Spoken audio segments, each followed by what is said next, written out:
Good afternoon, everyone. Thank you for joining us at the briefing for brick and mortar retailers in the city of Alexandria. My name is Stephanie Landrum. I'm the president and CEO of the Alexandria Economic Development Partnership. And I have with me my colleague, Carl Moritz, who is the director of planning and zoning. Together, we have been working with members of city staff and related organizations to help prepare the city to enter the recovery phases as outlined by the governor of Virginia. And so today we're here to talk to brick and mortar retailers about phase one guidelines and new programs that might be helpful to you as we approach what will hopefully be entry into phase one on Friday, May 29th. Today's agenda is brief, and we will leave time at the end for questions and answers. We're going to talk through who's on the phone available to answer questions to you. We will review the general guidelines given to retailers from the governor. We will talk through the ALX Promise program, a new program launched by the health department in cooperation with Visit Alexandria, and then talk through the ALX B2B grant program. For those who did not know, there are similar guidelines and restrictions for other types of businesses. So if you're a retailer who falls into food and beverage, fitness exercise, or personal grooming, we've actually already held sessions for those three industries, and we can provide that information to you separately if it's of interest. So today our panelists include myself and Carl, whom I mentioned, Rachel Stradling, who is with the Alexandria Health Department. And we also have available for your questions, Alex Block, who is with the Department of Transportation and Environmental Services, and the Police Chief Michael Brown. So think through any questions you have when it comes to allowing people into your stores, maintaining the required limited number of customers, how you might use sidewalks and areas around your space. We have these experts on to answer any questions like that you may have. So we'll start with just a quick overview of what has brought us here. The Commonwealth's approach to protecting us all during this COVID-19 emergency was to identify phases under which businesses and residents of the Commonwealth can operate. We have been in phase 0 for a number of months now. It's our current situation where essentially we all are advised to stay at home. There have been a list of businesses deemed essential that have been allowed to operate as usual. And then for many of you, you have been operating under essentially closed, kind of a closed scenario. You've been utilizing delivery and curbside pickup and potentially allowing very limited number of people into your stores. We're hopeful that we'll be entering into phase 1 safer at home. As of Friday, we will know for sure tomorrow when the governor is expected to outline the details of Northern Virginia's movement into phase 1. He has said in the past, he and his leadership have said that they expect phase 1 to last between 2 and 4 weeks.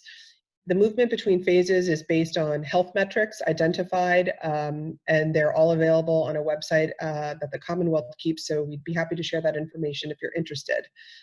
We do not yet know when we will enter phase 2, and we also do not know what guidelines might be allowed or advised in phase 2. The team that is advising the governor on guidelines is made up of a variety of different business types and industry leaders throughout the Commonwealth. They're the ones who identified and detailed the phase 1 guidelines. We're expecting in very, very short order to hear what phase 2 looks like. And then obviously phase 3 is what we're all aiming for, which is more of a sustained recovery, closer to our state of normal. But again, this is a virus that is new to everyone. And so the Commonwealth is the lead when it comes to setting the guidelines and telling us when and how we move through the phases.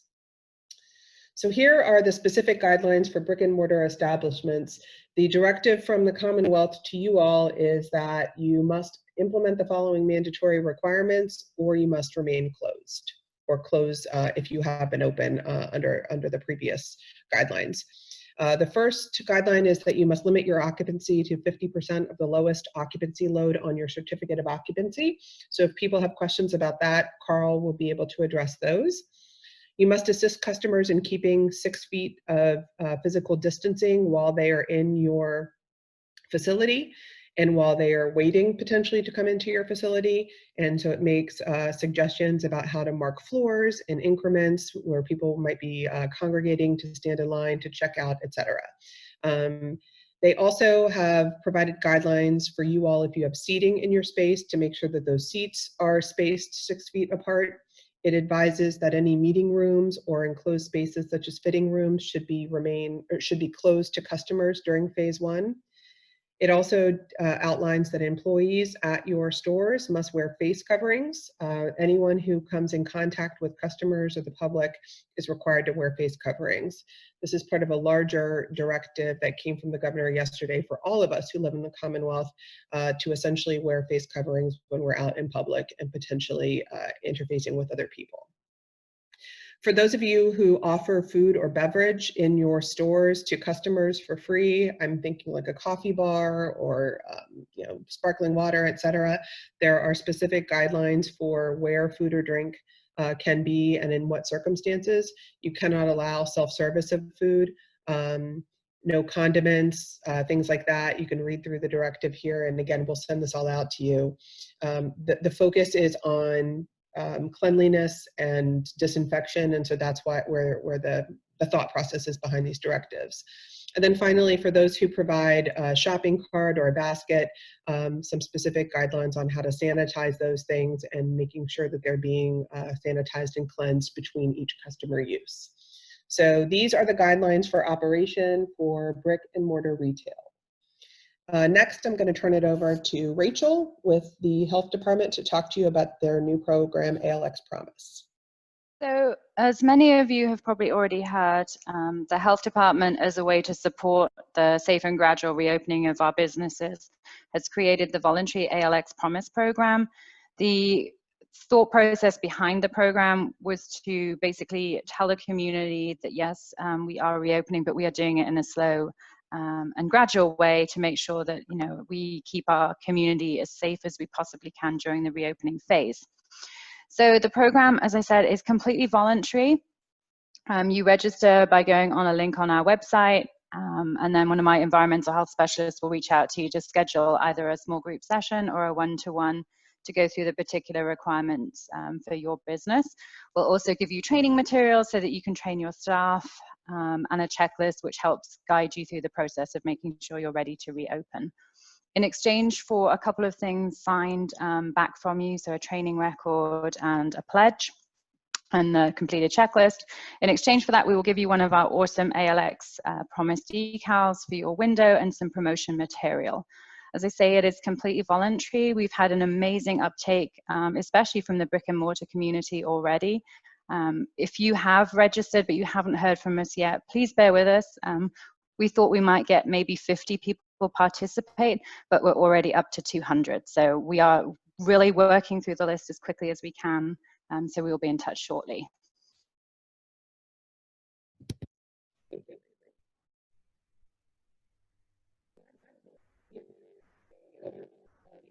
B2B activist grants. The city has received $1 million in initial deployment of funds from the CARES Act. And City Council, as they were preparing to receive these funds, worked with the city manager to identify 4 areas to spend those dollars to help the residents and businesses in that area. Providing food security for those who are insecure. The second is providing more resources to the ALX Health Department and related providers to make sure we can continue to manage this. I'm sorry, Stephanie, I hate to interrupt you. You're coming across as very distorted, and maybe your sound needs to catch up with you or something. Sorry about that. Not yet. Okay. Continue to speak and see if it comes any clearer. Still not working, right? No. Let's see. Checking on my connection status. See if this comes any better. Not yet. No. I apologize, everyone. Looking through my icons here.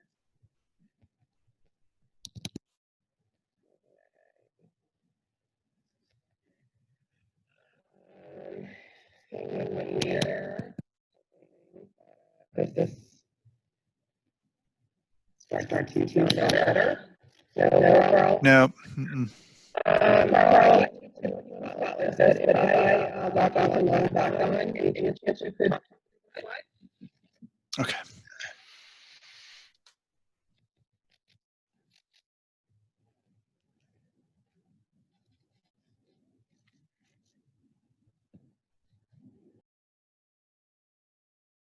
So Stephanie is going to come out, get out of the room and come back in. So we ask your patience, but she'll be back shortly to go over the business grant program with you.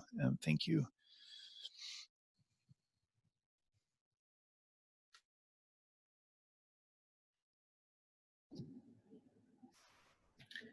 Okay, is this any better? Yes.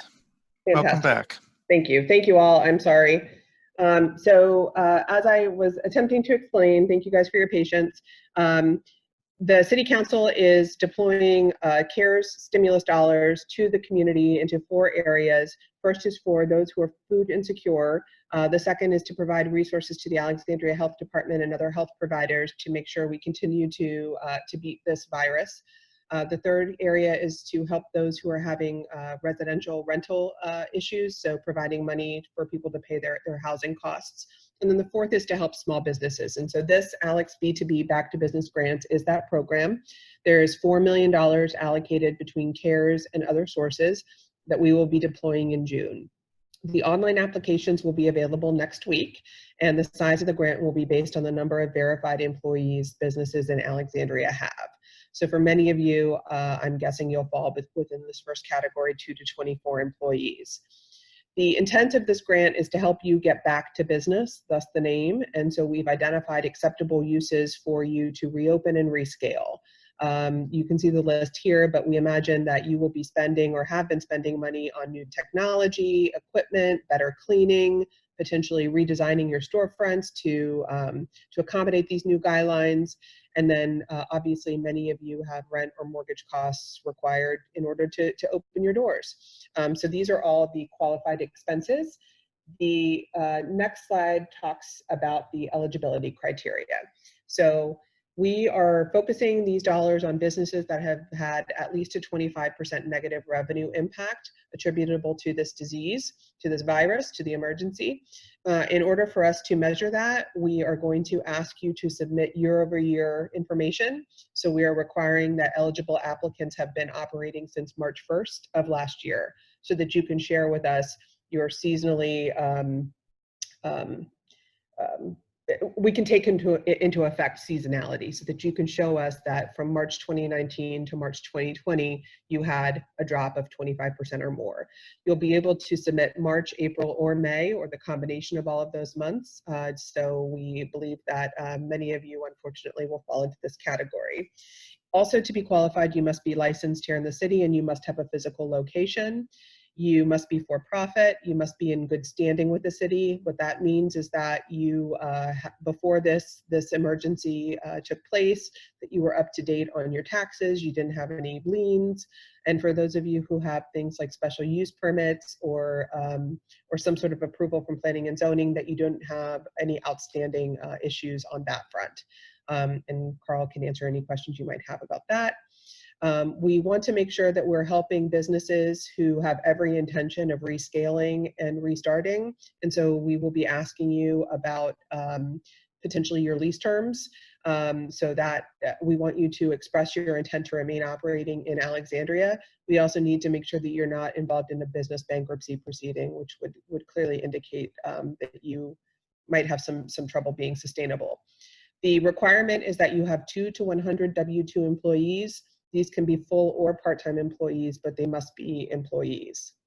We need to know that you are locally owned and operated.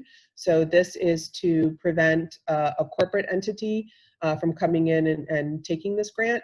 It does not preclude somebody, though, who is a franchisee. You would just have to show us your franchisee paperwork. We have made ineligible financial institutions, grocery stores, pharmacies, and gas stations. And the reason for their ineligibility is because they were not impacted by the governor's executive orders. They did not have to close. They did not have to change the way that they operated. That would then impact their revenue. And so at this point, we're going to move to questions. Again, I apologize for the delay, but hopefully everybody hung with us. We had a few questions submitted before the meeting, so I'll read through those, and then I will get to the chat and Q&A. So the first set of questions that we had were about how the health department and or police would be enforcing these guidelines I guess, in public spaces, and how it might change during the different phases. So I would ask Rachel or the chief to potentially weigh in here. This is Mike Brown. The way the executive order reads, the enforcement of this provision is with the Virginia Department of Health. That said, we recognize that we will be end up playing a role.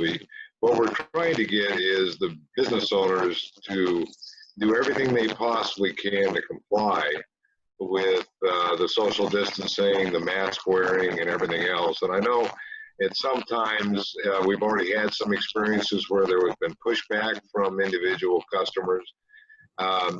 If you get into that situation, then by all means, call the police department. Well, as we would be for any other kind of disturbance, we would go down and try to resolve it. But what we're finding in most cases, even with us and with the ambassadors in the park and everything else, when someone comes up and asks them to do it because it's required by the executive order, then they will comply usually. That said, again, if you have a problem, feel free to give us a call. I would limit those kinds of calls, though, to those that are directly related to some kind of a confrontational situation.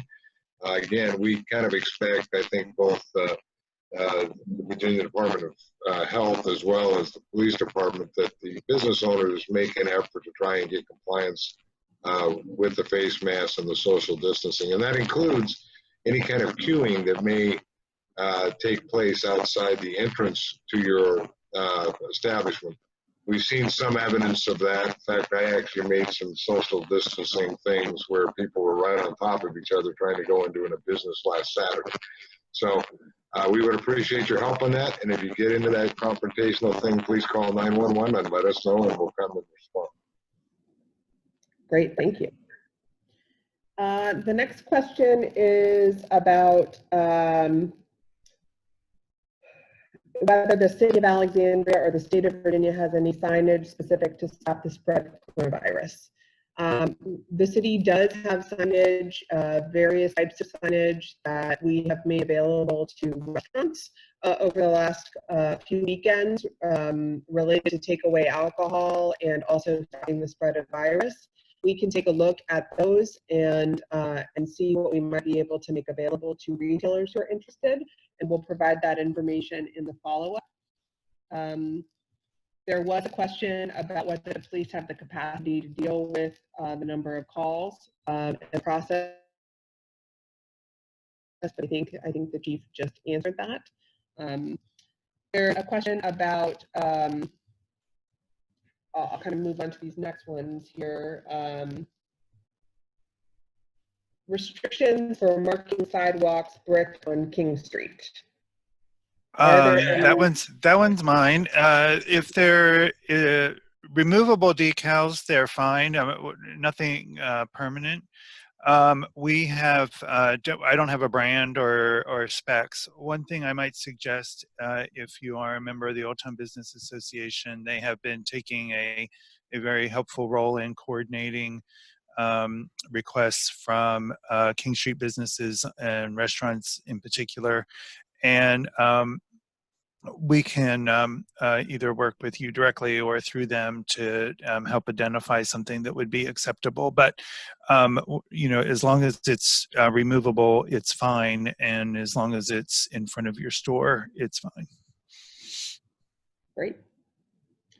I'm not sure if Rachel might know this, but someone is inquiring about why fitting rooms have to be closed.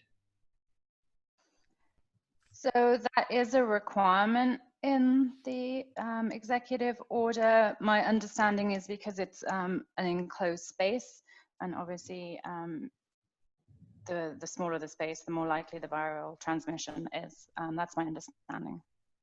Okay, great, thank you. There's a question, someone has 2 different stores locations but operate under one LLC and want to know if each store meets the criteria for the grant. The differentiator will be if you have 2 business licenses. So if there are 2 separate licenses, you can apply for 2 grants.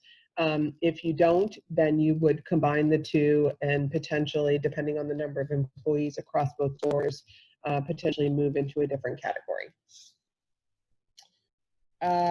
Let's see, this other section here, lots of complaints about the volume. Again, thank you all for being patient. Yes, we will be making copies of this presentation available, and we will be sending it out. There's a question about a retail store that has a public bathroom. Does that need to be closed?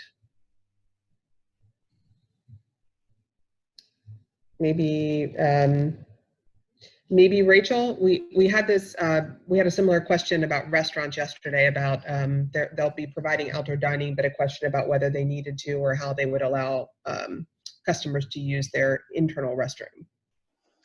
So our understanding is that it is a code requirement for anyone that's doing a dining option to have a bathroom available for its customers.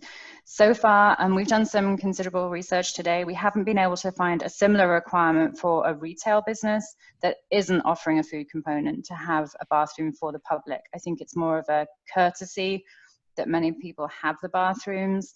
One of the best practices we've been advising during our ALX promise calls is if you have 2 bathrooms available, potentially have one for staff and one for customers. But again, if I do find anything to the contrary that is a city-specific requirement for the retail businesses, I'll let everybody know, but we haven't found anything yet to mandate that. Another question for you, Rachel. There's some concern that taking employee and customers' temperature seems like an invasion of privacy, and they want to know if there's any advice on that. So it's recommended that employees take their own temperatures each day to make sure that they're not suffering from a fever. I haven't read anything that suggests that you take customers' temperatures just to make just to display the signage asking if they've been ill within the last 14 days. With regards to the employee temperatures, there are the infrared type thermometers that can be used, which obviously can take a surface temperature. Great. There's a question, if a retailer leaves a dressing room curtain open, would they then be allowed to use the room? I will have to ask the Office of Environmental Health whether that would still fall under the intent of the governor's requirements. I'll be honest with you, we have not regulated brick and mortar establishments in the past, so I'm learning with you as we go, and we're trying to learn as quickly as we possibly can, but I'll make sure that we have answers for these questions as quickly as we possibly can. Thank you. Carl, we have a question about the steps to have outside seating for restaurants. So we do have, we'll send you a link in very short order. The City Council just approved a streamlined approach to outdoor dining for restaurants. And we have committed to having a rapid review of the application. If it is an Old Town restaurant, again, we are encouraging coordination through the Old Town Business Association, but in any event, you can contact city staff through the links that we'll provide, and we'll walk you through it. We are suspending the fees for outdoor dining. We're suspending the review times. We're allowing restaurants to use both the sidewalk and the parking spaces in front of them. So, Stephanie's just posted the link. Yes, just showed the link. Thank you. Fantastic, thank you. I can't Well, figure out how to do that. it looks like that is the end of the questions. I guess I will end by saying we know that you all will have more questions for all of us. We are at your service. Our goal is to help as many businesses as possible recover and reopen safely. And so as you have questions or issues, please reach out to any of us over the coming days and weeks. We will be sending you all of this information via email. The grant program will launch next week. Our staff at AEDP and the Small Business Development Center are available to take your calls, answer your questions, or connect you with any of the subject matter experts here today. And please know that we, as I said, we have done this for 3 other industry groups. We are trying as hard as possible, as Rachel just explained, to kind of learn what these new guidelines mean and help you interpret them. But we also are learning at the same time. So know that we are there to help, but also please be patient. The last thing I'll say is, as you start to reopen and rescale, if you have ideas about how you might do business differently, but have thought in the past perhaps whatever your idea is wouldn't be allowed, please bring those ideas forward. The group that Carl and I are leading has been very focused on kind of this immediate response right now, but we are also trying to identify ideas that will help with recovery for the remainder of this calendar year, but also moving forward. Recovery is not going to be immediate, and so we want to continue to be flexible. So please bring your creative ideas and suggestions to us. One thing before we leave, I just wanted to acknowledge a comment from Diane Bird about the Old Town public restroom issue. As most of you, I'm sure, know, that have been to Old Town, a lot of the public restrooms are not available, and that's been a challenge for the city to be able to ensure disinfection between use. And so currently, and obviously during phase 0, excuse me, we weren't technically encouraging crowds to gather. I will take this comment back to the folks who are in charge of the public restrooms so that they know. But I'm confident that they are aware that this is an issue and are looking at what and when can the bathrooms reopen. Great. Well, thank you all for your time today, and best of luck as we enter into phase 1. And please reach out to us often if we can help. Everyone stay safe, and we'll talk to you all soon. Thanks so much. Thank you.